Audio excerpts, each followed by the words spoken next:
So, Swami, what is it that we're looking at for equity markets? Because, someone was talking about the point that US bond markets are already pricing in a recession. It may be a knee-jerk reaction, but for equity as an asset class and globally, what are we staring at? I think you are staring at a severe fall. Mind you, that's an extremely bold prediction to make given the state of the froth in the market right now. But I think, this is American stock market is a bubble waiting to burst. And it is entirely plausible to me that Trump is going to burst that bubble. There have been comparisons, between countries.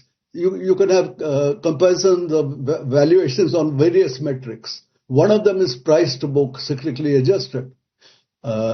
A short time ago, one of the analysis I read that the price to book of the USA was the highest in the world at 5.2. India came next at 4.9.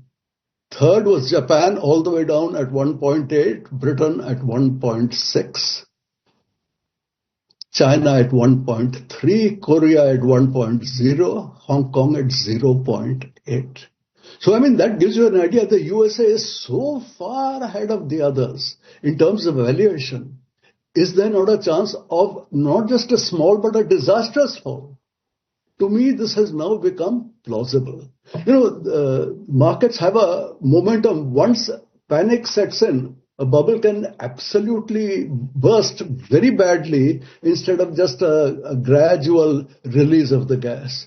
So as I said, because of what Trump is doing and because of the things that may happen, let us see what happens. Again, it's possible that the moment Mr. Trump sees that some of this stuff is causing such panic on the markets, will he then begin to pull back?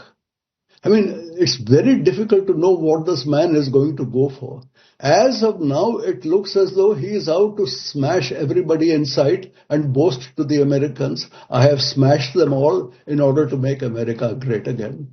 If that does not happen, if it does not seem that America is getting great again, I wonder what the reaction will be. We'll have to wait and see.